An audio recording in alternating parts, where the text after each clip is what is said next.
Waralaba atau dalam bahasa Inggris bisa disebut franchise merupakan salah satu bentuk kerjasama bisnis yang berkembang pesat di berbagai negara, termasuk di Indonesia.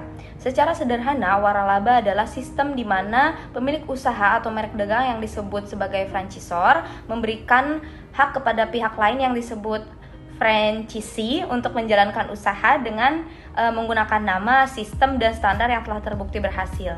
Sebagai imbalannya, franchisee membayarkan biaya tertentu seperti franchisee fee atau royalty fee kepada franchisor. Contoh waralaba yang mungkin sudah kita kenal antara lain ada McDonald's, ada KFC, Starbucks, dan ada 7-Eleven. Dan melalui sistem ini, sebuah merek bisa berkembang secara luas tanpa harus membuka semua cabangnya sendiri.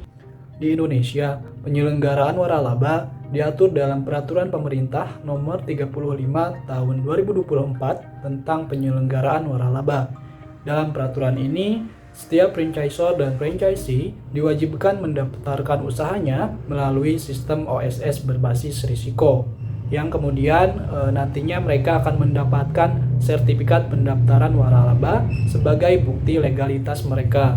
Selain itu, perjanjian waralaba juga harus dalam bentuk tertulis, kemudian juga dibuat dalam bahasa Indonesia, dan mencantumkan hak serta kewajiban, kemudian jangka waktu, serta mekanisme penyelesaian sengketa. Di sisi lain, pemerintah juga mendorong agar bisnis waralaba membangun kemitraan dengan UMKM, yang mana dalam hal ini menggunakan produk dalam negeri dan menjaga keseimbangan hubungan antara pemberi dan penerima waralaba tersebut. Beda dengan Indonesia, pengaturan waralaba di Amerika Serikat diatur oleh Federal Trade Commission melalui aturan yang disebut dengan FTC Franchise Rule.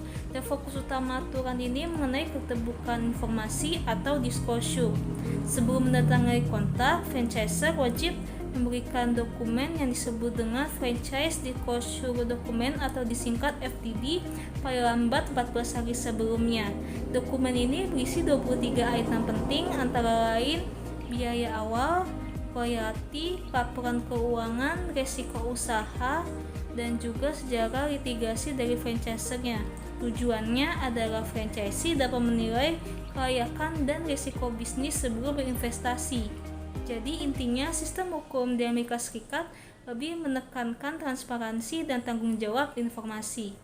Meskipun sama-sama mengatur hubungan antara franchisor dan franchisee, sistem waralaba di Indonesia dan Amerika Serikat tentu memiliki perbedaan.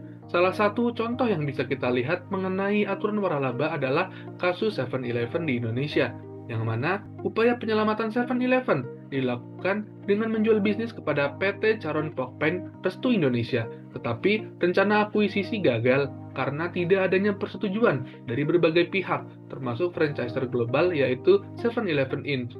Adapun perbandingannya, di Indonesia melalui PP nomor 35 tahun 2024, pemerintah berperan aktif sebagai pengawas dan pembina.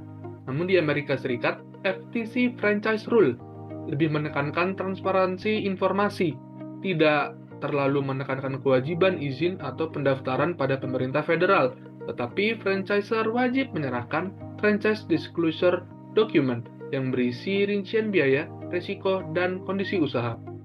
Dari pembahasan yang telah dijelaskan oleh rekan-rekan saya, dapat kita simpulkan bahwa meskipun sistem hukum waralaba di Indonesia dan juga di Amerika Serikat memiliki tujuan yang sama, yaitu melindungi para pelaku usaha dan juga menciptakan keadilan dalam hubungan berbisnis, pendekatannya sangatlah berbeda.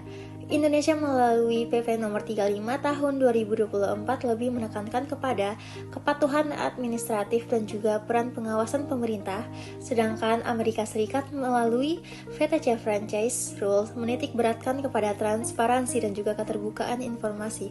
Kedepannya dengan kombinasi antara kepastian hukum seperti di Indonesia dan juga transparansi seperti di Amerika Serikat, diharapkan dapat menjadi kunci terciptanya sistem waralaba yang sehat, adil dan juga berkualitas.